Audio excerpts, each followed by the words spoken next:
Hoje, o fim do estado de emergência global causado pela Covid-19.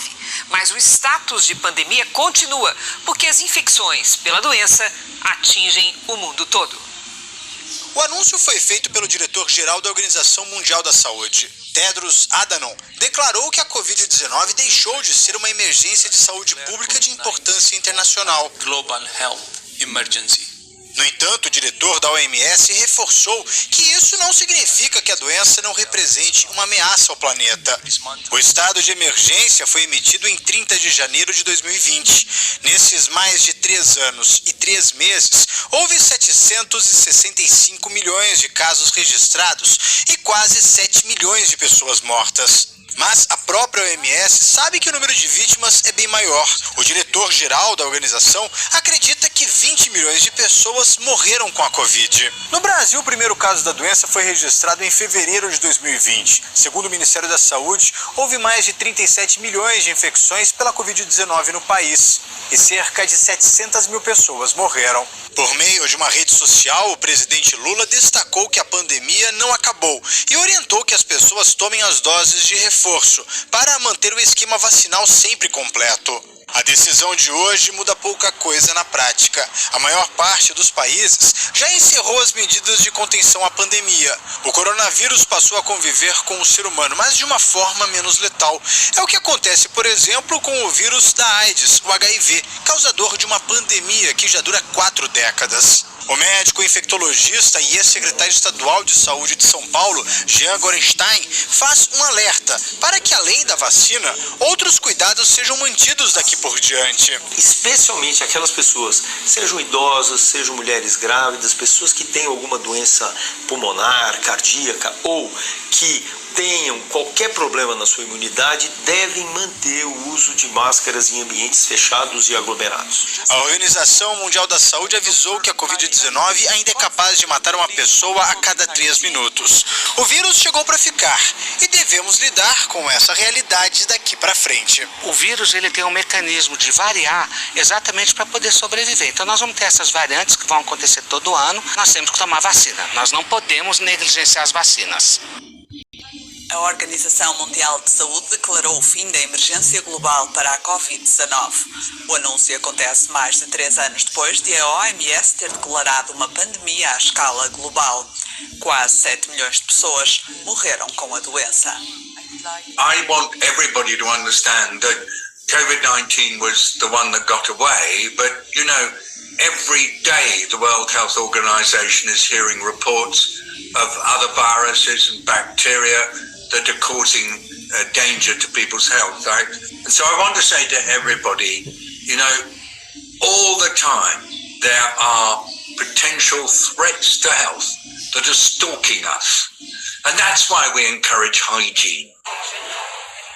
Durante mais de 3 anos de pandemia da Covid-19, foram detectados 764 milhões de casos de infecção em todo o mundo. O Mundial de Saúde anunciou que a Covid-19 não é mais uma questão de emergência em saúde pública, mas segue como uma pandemia e por isso é preciso ter cuidado. Ariane Bittencourt, boa noite para você. Exatamente, Portanova, boa noite a você e a todos que nos acompanham. Notícia mundial e muito boa que a gente traz hoje aqui para abrir o DF Record.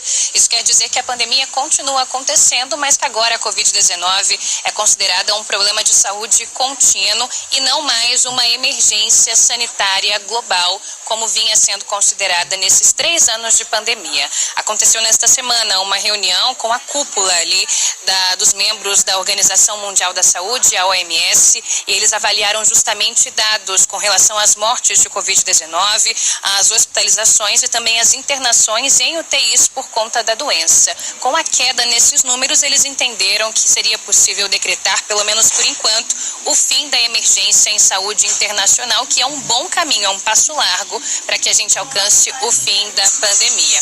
Bom, vale destacar que ainda assim muitas pessoas seguem morrendo pela doença em todo o mundo. Só na semana passada foi registrada uma morte a cada 3 minutos a nível global por conta da Covid-19. E o saldo de mortes desde o começo da pandemia por conta do novo coronavírus é de 7 milhões de pessoas que perderam a vida. Muita gente, infelizmente, se despediu nessa pandemia por conta do novo coronavírus. E uma das formas da gente continuar prevenindo e combatendo aí a Covid e os casos graves é justamente com a vacinação. E a gente está aqui acompanhando o pessoal que resolveu sextar se vacinando. Bom exemplo, Porta Nova.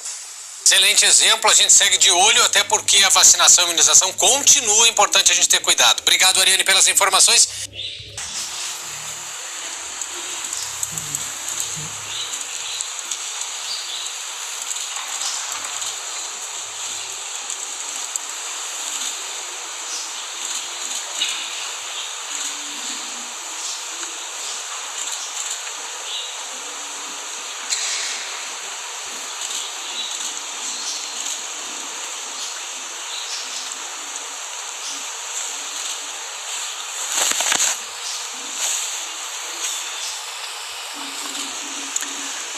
God save the King!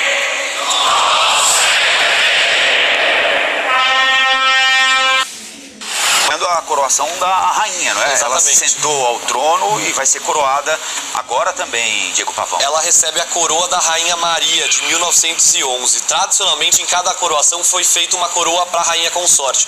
Nessa vez, não.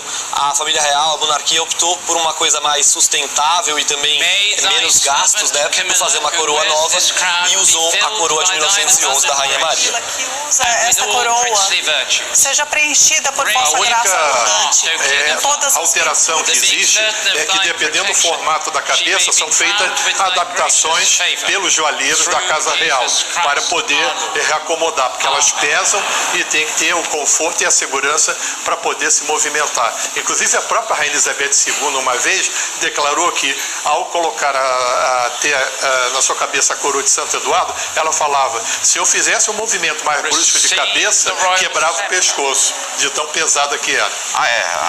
A coroa de Santo Eduardo, utilizada para coroar o rei Charles, pesa mais de 2 quilos, né? Exatamente, tanto assim que a próxima coroa que o rei vai usar é exatamente a coroa imperial, mais leve e melhor adaptada para o movimento da cabeça. Parece mais recomendável, até para evitar algum incidente, alguma coisa nesse sentido, né? E ela está sendo, elas estão levando a ela também alguns símbolos da realeza, o anel, o cetro. E essa coroa também que ela usa agora nesse momento também tem uma homenagem para a Rainha Elizabeth II. 2 diamantes que a Rainha Elizabeth II usava como broches foram incrustados, foram colocados nessa coroa, um aceno, né, uma homenagem à Rainha Elizabeth II, aquele diamante chamado de Cullinan, que é aquele diamante que foi achado na África do Sul, que veio da África do Sul e que foi dividido em várias partes, muitas em joias da família real britânica, da monarquia britânica. Ao vivo a cerimônia de coroação de Charles III, direto de Londres, com transmissão para todo o Brasil e para mais de 150 países. Estamos também ao vivo pelo portal do R7. Internauta, seja muito bem-vindo nessa cobertura de um momento histórico. Eu, Justin, arcebispo de Canterbury, serei fiel e verdadeiro, e fé e verdade levarei a ti, nosso soberano Senhor, defensor da fé, e a seus herdeiros e sucessores de acordo com a lei. Que Deus me ajude.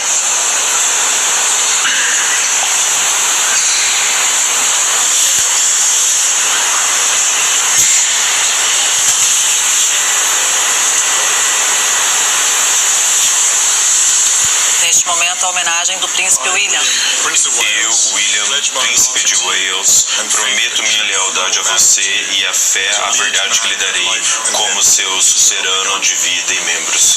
Que Deus me ajude.